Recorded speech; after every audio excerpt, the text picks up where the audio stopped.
everything God has done for us is because of His grace. And everything works through His grace. And everything comes back to His grace. And coming through some hard times for some of us, but we sit here today in victory because of the grace of God.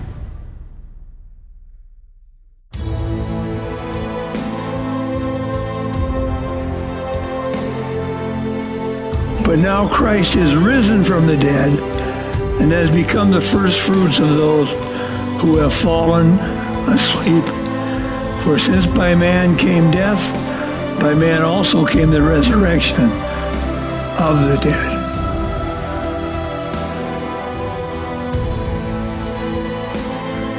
The Bible tells us in 1 Peter, have fervent love for one another. The Bible tells us honor one another. The Bible tells us something, and this is not my message, but the Bible tells us, and I was just reading it this morning, that the end of all things is coming.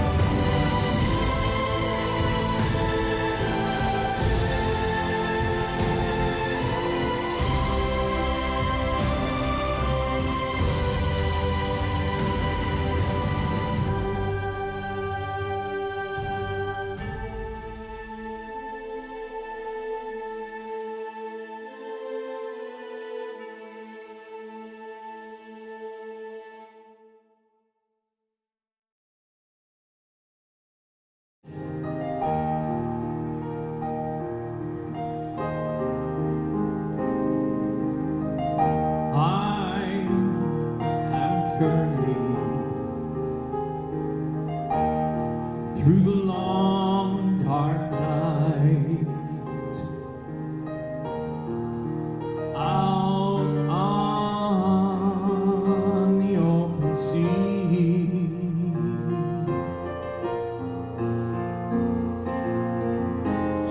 by faith alone,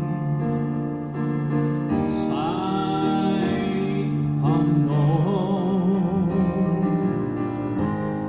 and yet His eyes were watching me.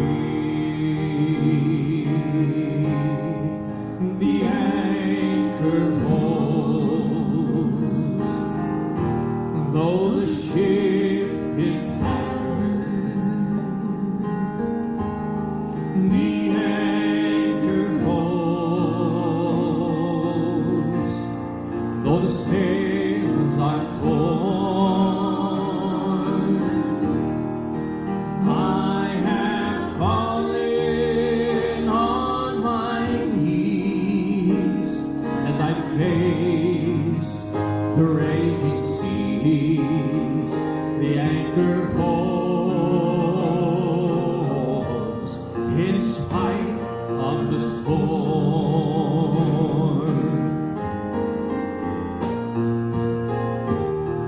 And I've had visions,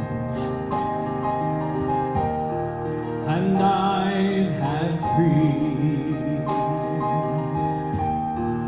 and I've even held them in my hands.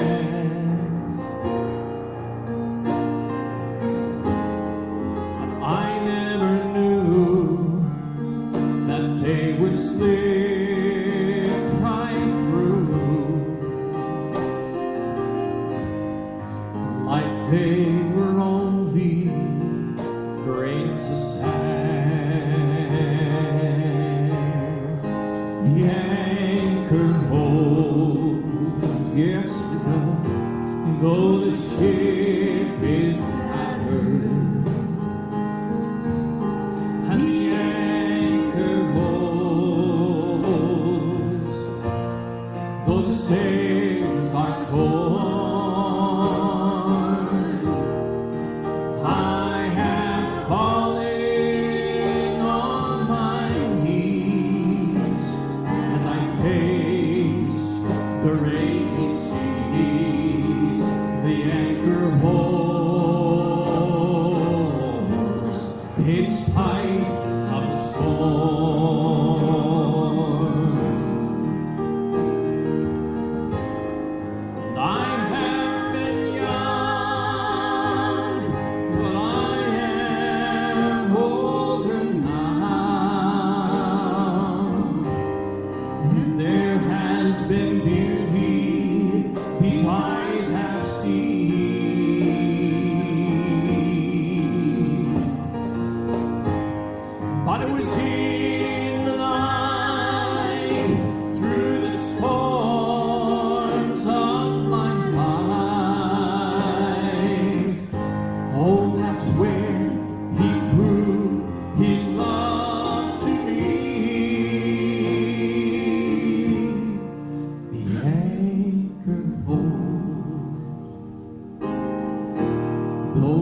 ship is battered, the anchor holds, though the sails are torn. I have fallen on my knees as I face the raging seas. The anchor holds in spite of the storm.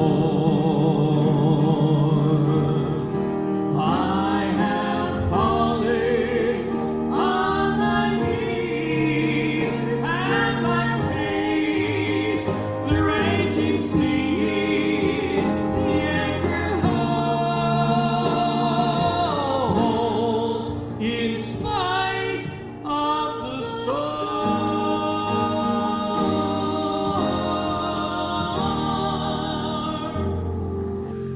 For by grace are ye saved through faith. It's a gift of God, not of works, lest any man should boast. Romans 12:3 says, He's given to everyone a measure of faith.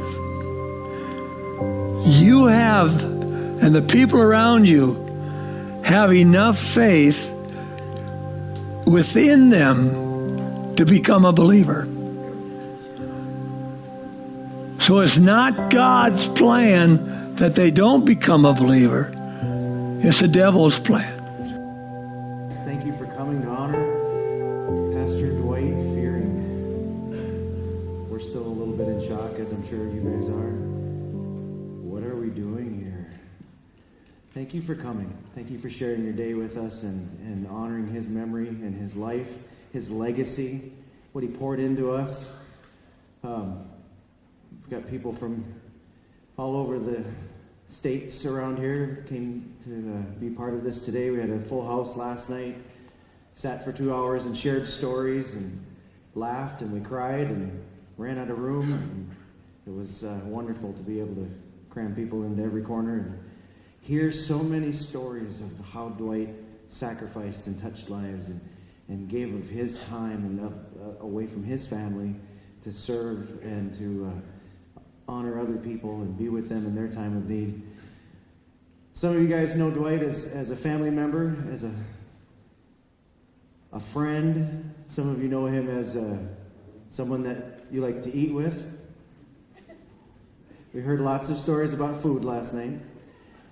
Has anyone ever shared a meal with Dwight anywhere? Yeah, lots of hands.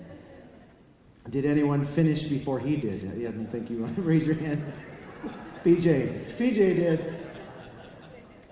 There was lots of stories about going through the buffet lines, and I don't know if can we just start wait, I'm in charge. So I guess I don't have to ask anymore. Yeah, so I've been with Dwight for 24 years. My name is Pastor Kirk. I said it. I said Pastor Kirk. Yeah. I don't know if this is good or not, but he loved funerals. Man, if you guys have ever had Dwight show up on your doorstep when you've been grieving, when someone's sick, when it was crisis mode, your dad came alive, didn't he? That's where he lived.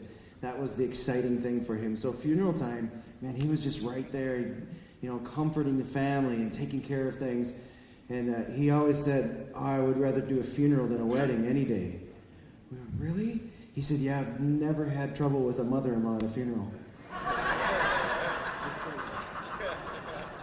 I didn't say it. I heard him say it 100 times if I heard it once. And he just had such a heart of compassion. And so he just loved to be where people were hurting, because he loved to be comfort. And so some of you knew Dwight just as a community member. Thank you for those in the community that just knew him from different events and different things where he touched your life. Some of you knew Dwight as a ref. Thank you for coming in spite of that. Heard a lot of stories about being angry with Dwight because he was a ref. So today, we have 3 preachers speaking up here and a Hispanic guy. So this could be a train wreck. So, we brought one of Dwight's whistles today. So, it doesn't even work. How about this one? It worked earlier. So if any of our speakers today hear that, that should be enough to clue you in. You went long enough. Listening to the stories last night was just took me back to so many different things that happened over the years. You know, a funeral is one of those deals where there's stories and they make you laugh and you remember things that happened and there's joy, and then there's the sorrow of knowing that some of these things that happened you'll never experience with him again. So you've got all these conflicting emotions happening inside of you, and that's, as I've been thinking over these last days, that's what just kept going through me. So, you know, there's two sides of Dwight. I call him Dwight, I call him PF, you know, and so, you know, there's some memories, and some of them I have to share, and I shouldn't talk about going to Canada fishing and Pastor getting his line tangled up in the motor, and he's standing up in the back, leaning over, trying to get it unwrapped, and the motor goes down, and he goes in head first. And then he comes up, and he's flailing and flashing, and I'm looking, first I'm horrified, and then he realizes that during this process we've drifted in, and the water is only waist deep. So then he stands up. I had my camera, but I missed the moment. I mean, that's just one of those favorite moments. And then Gary, who's going to speak next, lives in Rapid City, and we would go out there and fish for trout in Rapid Creek. So Gary would give us directions. We'd go in with blue jeans and tennis shoes, and then he told us, you know, we'll stay even, we'll move slowly, there's a lot of structure under the water you don't see, just take your time. And that worked about 5 minutes. And then he saw a rock where the water split and knew the big one was right there. And so Gary and I are looking at each other as Pastor's wailing his way through the water to get that hook in there at the right spot. Well, that speed and coordination of his led to many just flat out falls into the water. And then he'd get up dripping, and we'd look at each other and laugh. And we enjoyed that time together. And then those of you that have golfed with him at all know that he had the best foot wedge known to mankind. If you're familiar with golf at all, he, for some reason, could never end up under a tree where he couldn't get a shot, because somehow his foot wedge found a way to get that ball in a spot where he could still see. Or the rook games. I mean, how many ever, you know, he loved to play rook, and he'd get in those games, and he had what I would call creative energy to find a way to win. We won't directly call it cheating. It was creative effort to be able to do that. Well, that was one part of him. And then there's the other side that made the anchor hold his favorite song. And that song comes from Hebrews 6, verses 18 and 19, and it says this: these two things cannot change. God cannot lie when he makes a promise, and he cannot lie when he makes an oath. These things encourage us who came to God for safety. They give us strength to hold on to the hope we have been given. We have this hope as an anchor for the soul, sure and strong. And if you've not been a pastor or been close to a pastor, there's a lot of things that happen in a pastor's life where he needs the anchor to hold on to.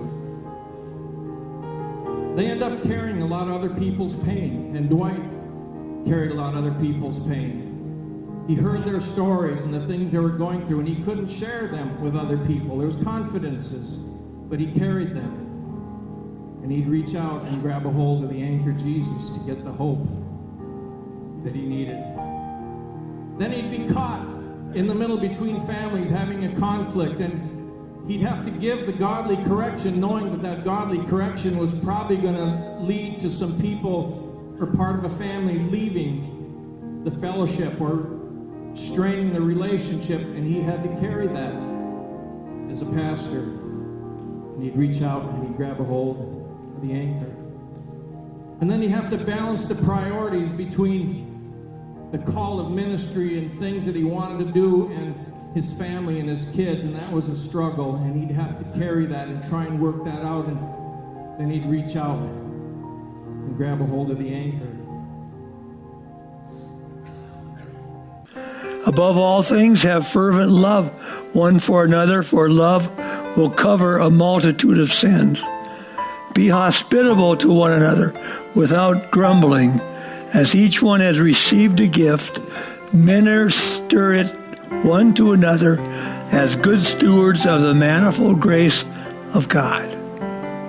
If anyone ministers, let him do it with the ability which God supplies, that in all things God may be glorified through Jesus Christ, to whom belong the glory and the dominion forever and ever. You have something every day to praise God for. Therefore, by him, let us continually offer the sacrifice of praise to God, that is the fruit of our lips, giving thanks to his name. But do not forget to do good and share, for with such sacrifices, God is well pleased.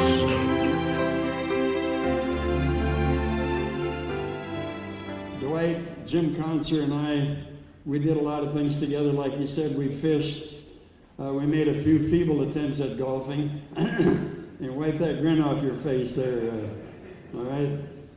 He pastored my parents in the 80s. And my dad would, he'd come and pick up my dad to take the tape of the service Sunday night to Fargo to the radio station. And Dad was always ready to go. And they spent a lot of time together. Dad played the fiddle and just was a good guy, but he loved the Fairings and they loved them. Dwight was high energy. You've already heard that. I can imagine what it was like for his parents raising that kid. You know, a lot has been said about his appetite. He ate so much because he was high energy. He'd eat and burn it up in a heartbeat. I woke up last night thinking about this scripture in 1 Corinthians 15:46. However, the spiritual is not first, but the natural, and after that, the spiritual. Dwight had a big appetite, but he also had a big appetite for the spiritual. He joined the crowd engaged in a feeding frenzy. Jesus junkies here at the end of the age. Just can't get enough. In John 6, Jesus, starting in verse 53, at least 6 times he mentions, except you eat my flesh and drink my blood, you have no part of me. And he mentioned that just to drive the Pharisees nuts in his time. What are you talking about, cannibalism? And he just wouldn't back down. He said, either you're going to get it, or there's going to be a generation that comes along to get it. And I believe that generation is here. In Job, it says the young eagles suck up blood. So I could just see a feeding frenzy here at the end of the age, and Dwight wanted to be right in the middle of it. Just couldn't get enough, about this man called Jesus. And he was the real deal, warts and all. I didn't know him as well as some of you, but I knew him pretty good. And he could bless you and bug you in the same breath. But he always come out thanking God that I know this man. What a crown is awaiting dear Judy. Living with this guy. But you know what? These two had a deeper love relationship. But like good wine, it got better with age. They would come out to the Black Hills on vacation, and old horse Cartwright Lane would come with them. And he'd always want to go up to the Alpine and meet them for lunch. And I'd just be unwrapping my baked potato and look up, and I thought, somebody come and stole his plate. And the guy had already been done. But here's what came to me in the middle of the night. Dwight did the picking, and Judy did the grinning. And they made quite a team. I've concluded all of God's servants walk with a limp. And Dwight had a natural limp, but he had a spiritual limp. You're not worth very much until you've been beat up and left for dead a few times. And then you're still on your feet kicking the snot out of the devil. You know, for a while you're trying to hang on with and he's stomping your knuckles, but one day you think, hey, what's going on here? Jesus said, he's under my feet, so how about stomping his knuckles for a change? And if I was going to battle, I'd go into battle with a guy like Dwight, because he was just dumb enough to go for it. Like an 18-year-old. You know, compared to eternity, life's really brief, and we're only here for a very short period of time. The Bible refers to us as aliens, pilgrims. John Wayne didn't start that, God did, okay? Foreigners, strangers, visitors, travelers, sojourners. But the one I really like is ambassador. You know, we're all ambassadors of the kingdom.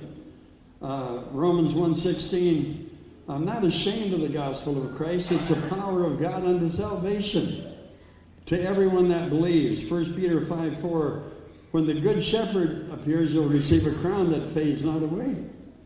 So I'm just up here to say, let's go for the gold. Dwight's gone. We're here. We're here for a purpose more than just filling space. I think the best way we can honor Dwight is by being Jesus with skin on. Amen.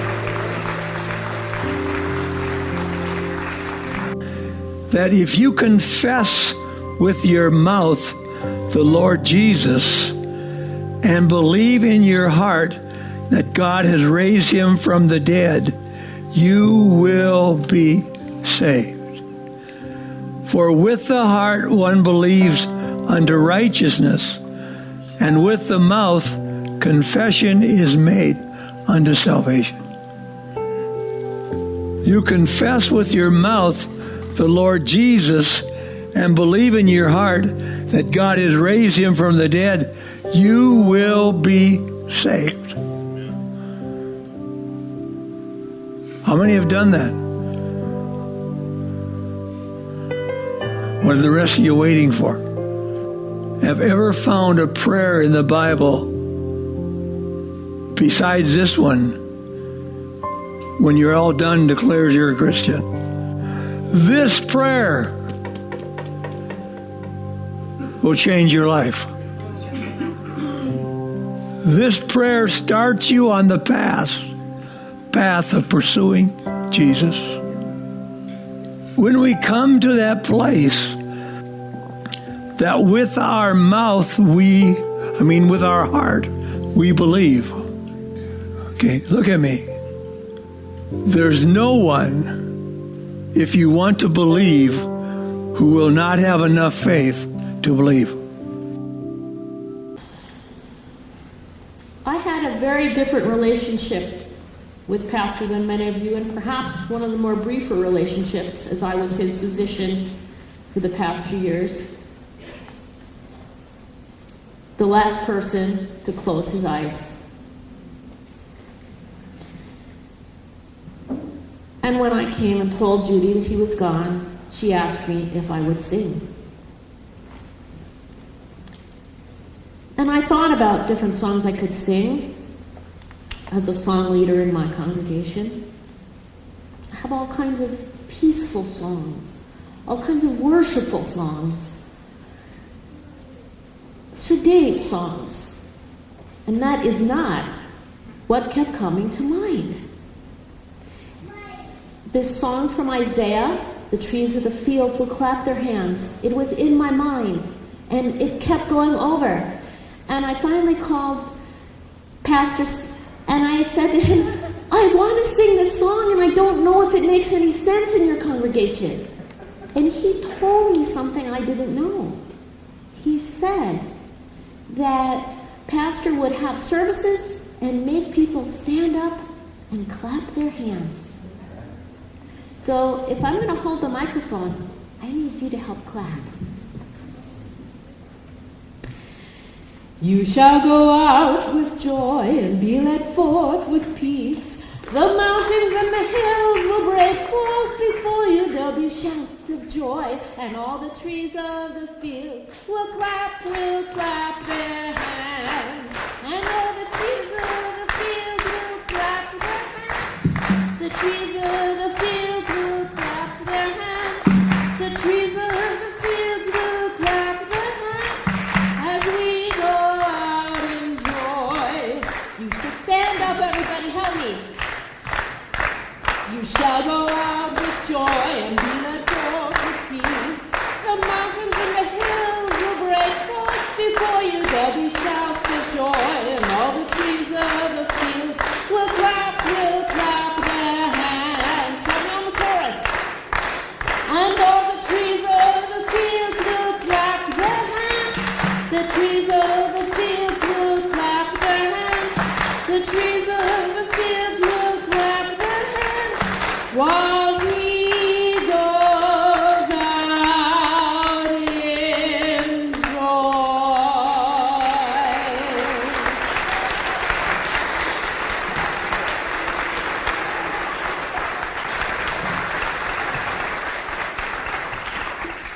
Thank you.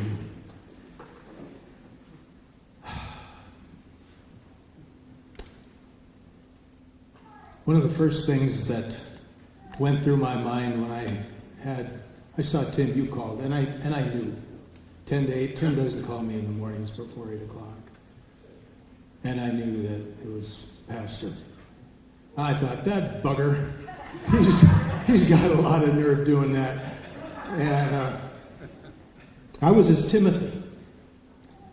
And Judy and Kathy and Tracy and Troy, and all of you guys here, we're here because we've been drawn by a family, not just a man, because it takes a family to do what Dwight did.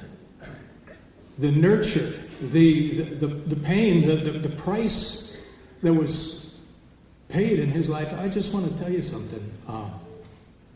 Thank you for your service in your ministry to us. Every pastor needs to be nurtured by his family. And Dwight was, and wow, what a big deal that was to me, to just stop and think about that. And, I was sitting at the Pizza Hut. I found out, God bless the Pizza Hut. It wasn't the place to be last night for some reason. But I thought to myself as I'm sitting there with my wife, how in the world did I ever get to be a pastor? I mean, Dwight knew my dad. My dad used to take him lake trout fishing up in northern Minnesota and Canada, and Dad would drink, and Mom was institutionalized before I was born for several years, and I saw some pretty horrible things happen between Mom and Dad.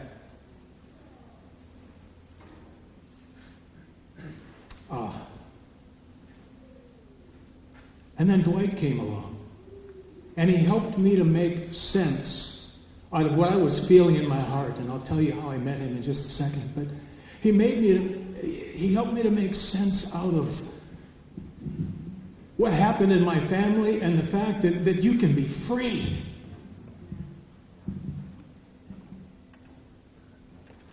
Uh, 50 years ago, Billy Graham wrote down 4 questions that the generation of the 60s was asking, and it's still being asked today. Who am I? Where did I come from? Where am I going? And what's the meaning of my life? And Dwight answered all of those questions in his life. He's been in heaven for 4 days now, and no one has come up to him and say, "Oh, I see you died." My theme for Saturday or Sunday, Resurrection Day for Dwight, was simply, nevertheless, I live. He's alive.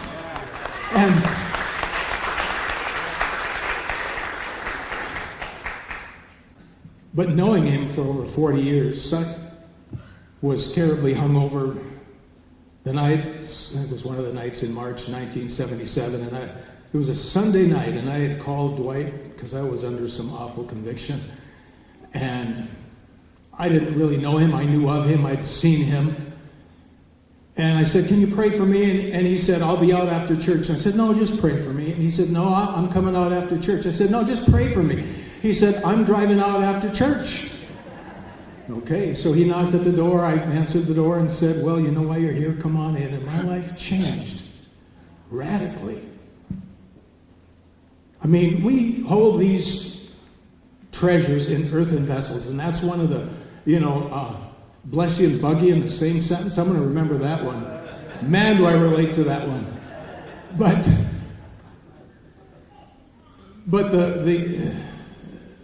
the biblical understanding of that is we do hold this treasure in earthen vessels.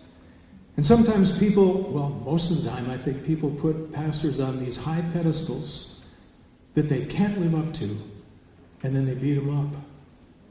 And that's been my experience. It takes a big heart, is what I'm trying to say, to go through that. And Dwight had a big heart. To weather the storms, to carry the pain, to put up with me. I mean, it was just amazing what he did. So,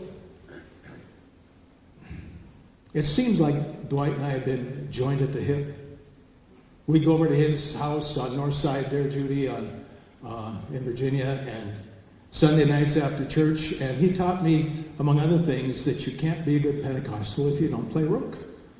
And so when we were up at the, where was it, on the Canadian border last year with the houseboat trip, I still think he took more of the bids than anybody else. There was something in him. I can't let you do it. I'll go down in flames, but I'm taking the bid. And he would. But I learned another thing from him, that if I wanted to be a good Christian husband, I needed to learn, Judy, how to play Yahtzee.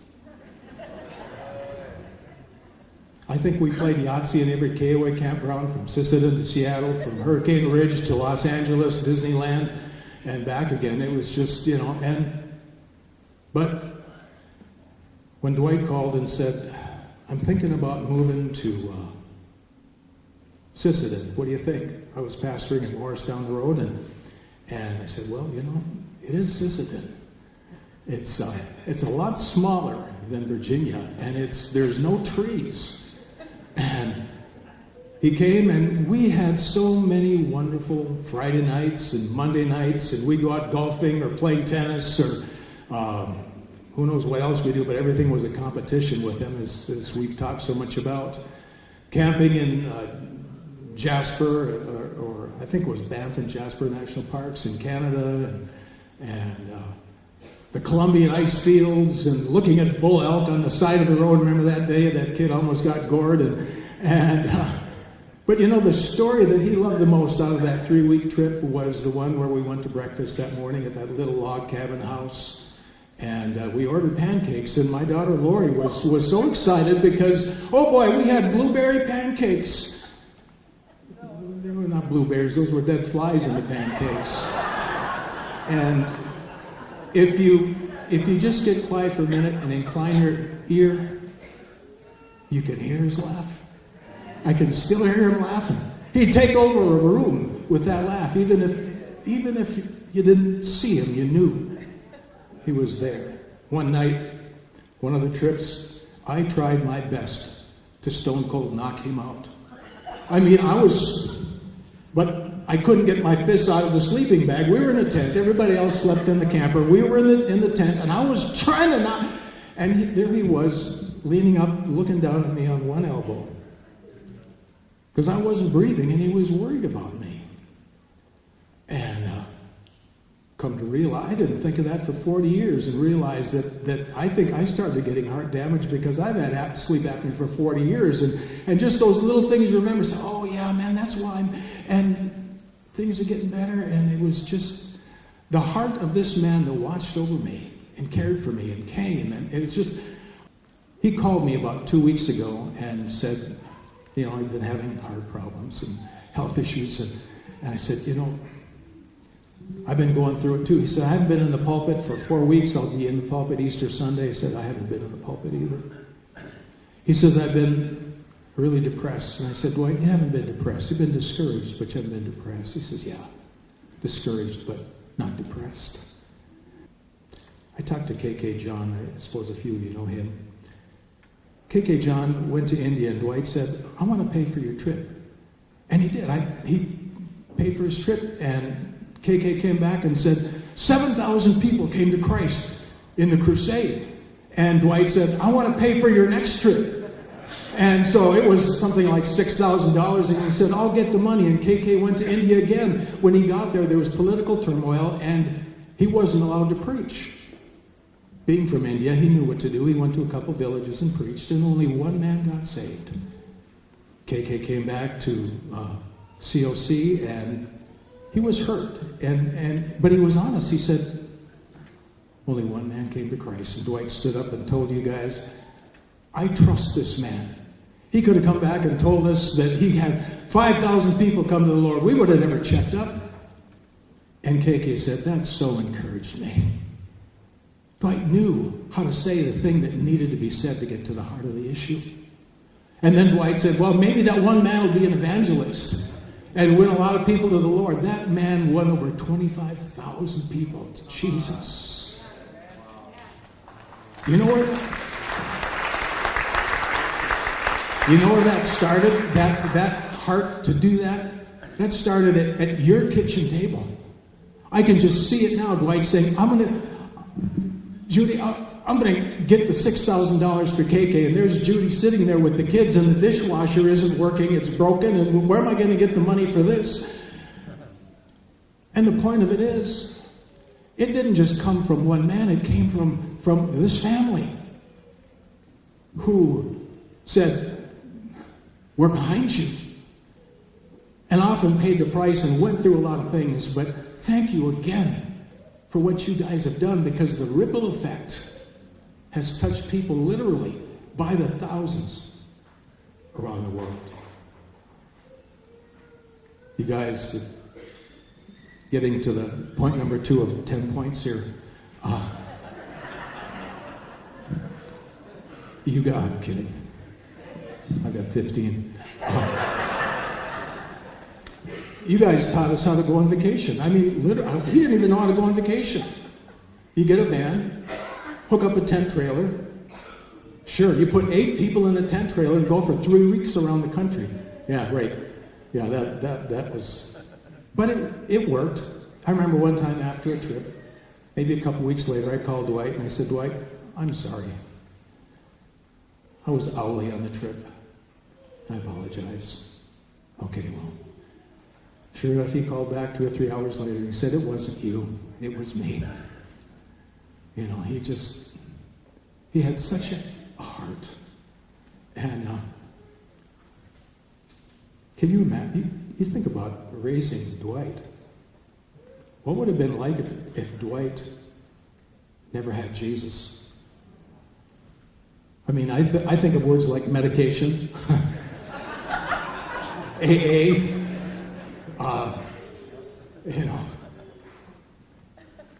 prison. Who here, though, hasn't said at one time or another, I should call Dwight. I wonder what he's thinking. I wonder what he would do. I wonder what he would say. He was the glue for so many of us. I used to get together and we'd talk once in a while with him about the hard times in ministry. And, no matter who it was or what it was, he loved you guys. And you and I need to pay it forward. We just need to. Kids, Kathy, Tracy, Troy, live for Jesus. Live for Jesus.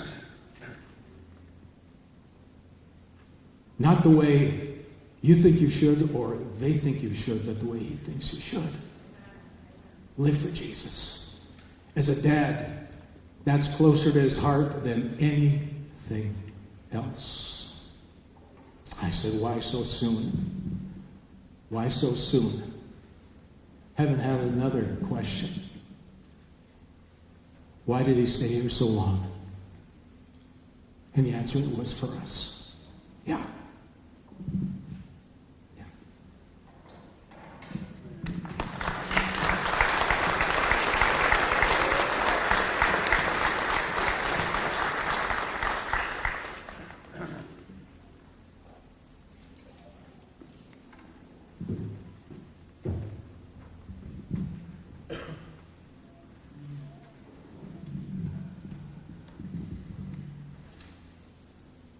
Good afternoon.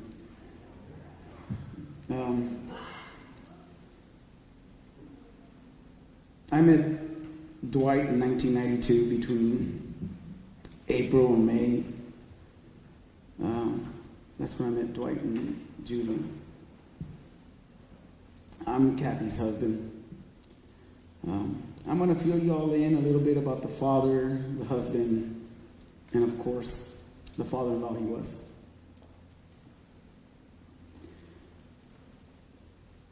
Dwight was a very loving husband, always thoughtful of Judy.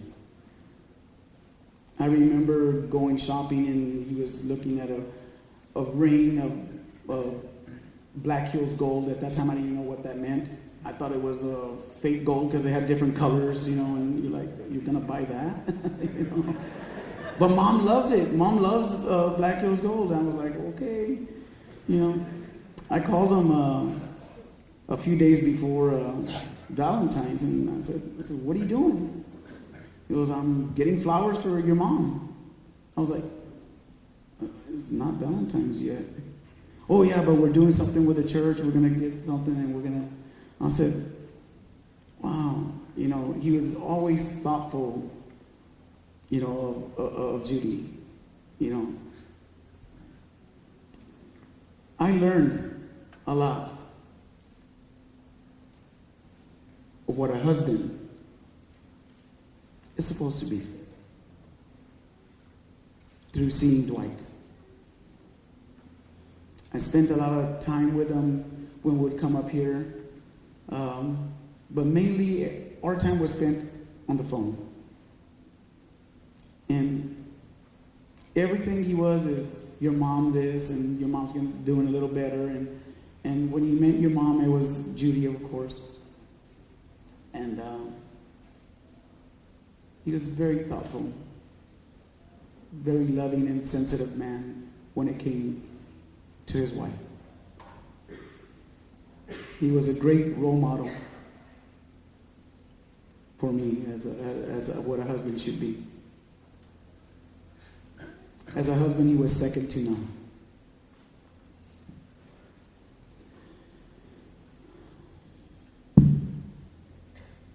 Now, as a father, I came late into this family. But getting to know my wife in our first years of marriage, she would bring up her dad. As one that grew up without a father in my life, I started realizing what I had missed. In the 26 years of marriage with my wife, I understood what Kathy was brought up with. Love, compassion.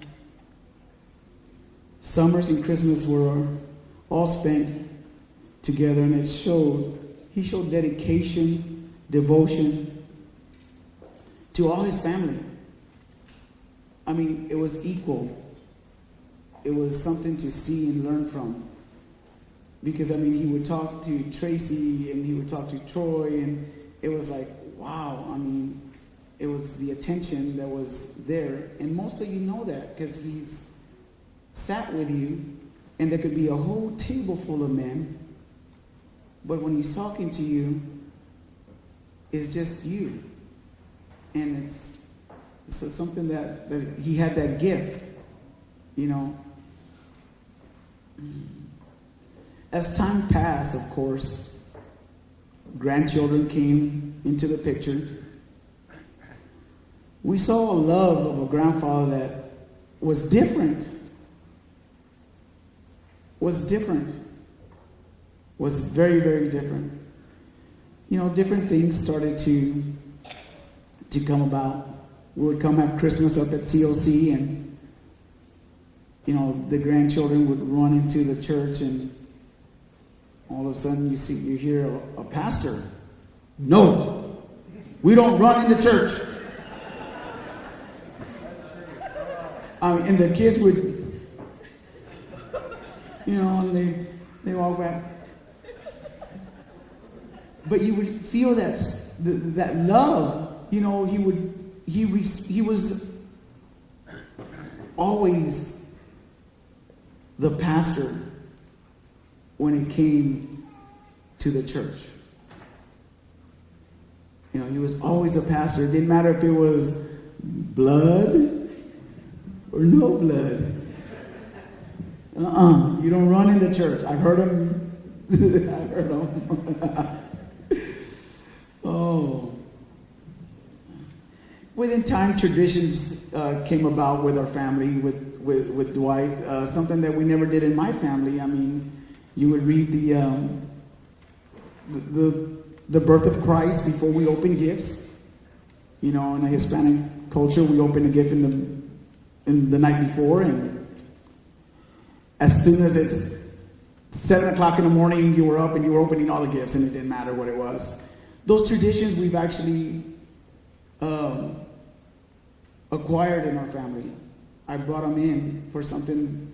Even last year that we didn't spend Christmas together, we did that. We did that.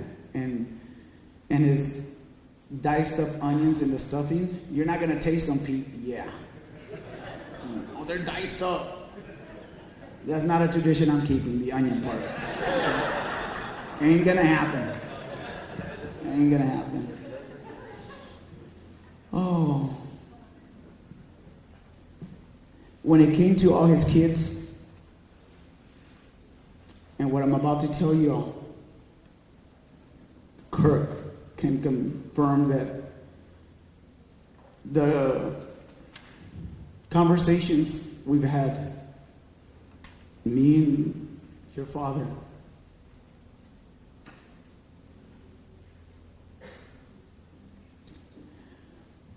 were from confidential to acknowledging situations that were happening, from church stuff to personal stuff in the family. He confided in me. That was very important to me.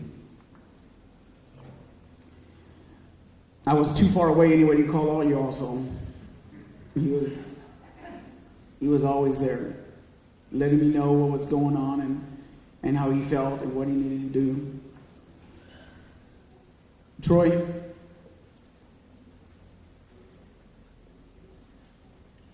as a single father, your dad was very proud of a 20-year-old kid raising a baby. He told me that. It's hard enough raising kids with two parents.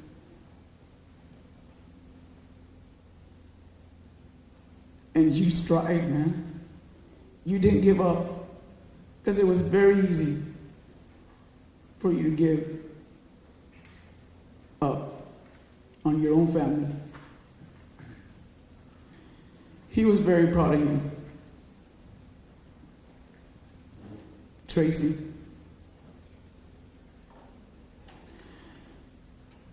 With all the things that are going on in your life, he called me last month and he told me he was very proud that you took a stand. He saw the light for you. He was very, very proud that you took a stand.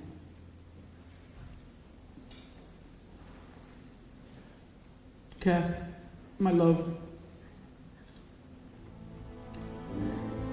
the proudest day of him was when we invited him to your graduation when you went back to school.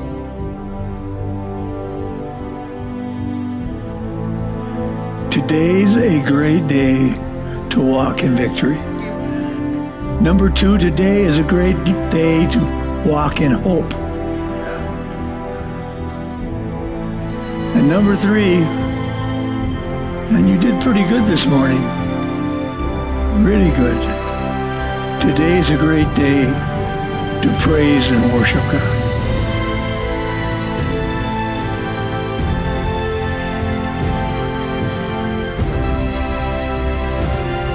There's a calling, there's a purpose, there's a plan that God has put together for our lives. And part of that plan is that you and I learn what it means to walk in triumph, walk in victory.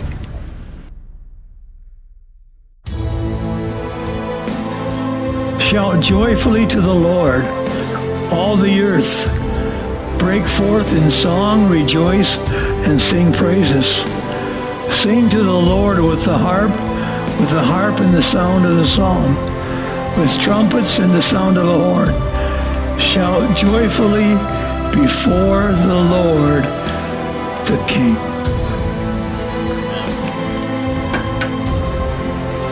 Someday, we're going to be in the midst of radical praise.